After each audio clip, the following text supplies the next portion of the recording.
There's a great variety of symptoms suffered by women undergoing menopause. They're the so-called vasomotor symptoms, like night sweats and hot flashes, difficulty sleeping or full-on insomnia, vaginal dryness and pain during sex, as well as adverse effects on mood, including full-blown depression.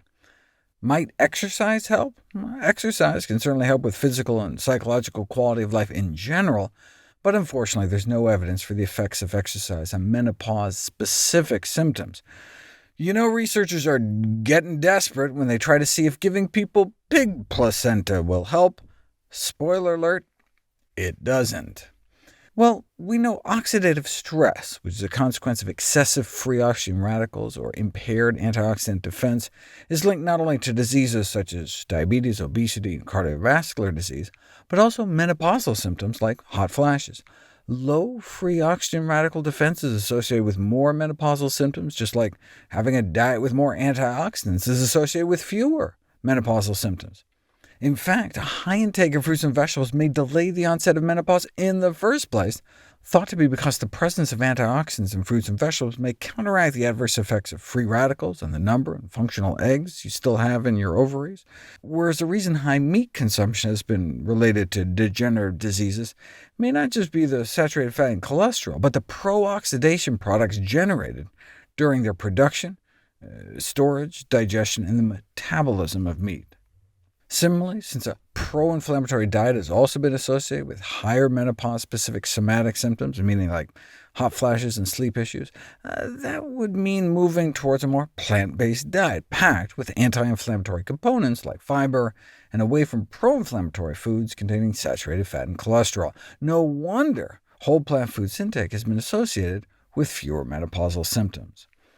In terms of specific foods, poultry and skimmed dairy products may be particularly bad, whereas soy milk seem to help. So women may derive benefit from lower consumption of poultry and skimmed dairy, and a greater consumption of vegetables and soy milk. You don't really know, though, until you put it to the test. And indeed, women randomized to drink soy milk reduced their menopausal symptoms by 20% within 12 weeks. No wonder that those eating strictly plant-based diets report less bothersome menopausal symptoms. Among women undergoing menopause, vegans reported less bothersome symptoms, and within the diet groups, more vegetables, and in the meat-eating group, less flesh food, was associated with less bothersome symptoms as well. So eating a plant-based diet may be helpful for women in their menopausal transition who prefer a natural means to manage their symptoms, consistent with all the other studies demonstrating reduced menopausal symptoms in those consuming greater quantities of plant-based foods and less meat.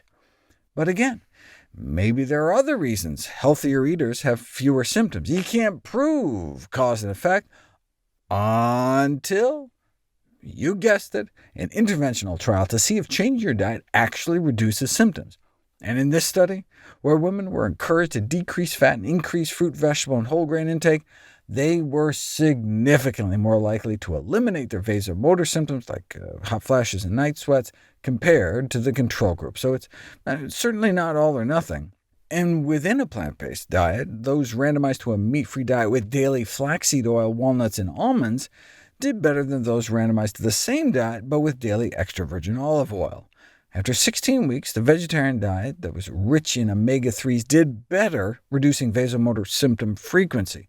In fact, even just 2 teaspoons worth of ground flax seeds a day alone can significantly decrease menopausal symptoms to about the same extent as hormone replacement therapy, but without the side effects.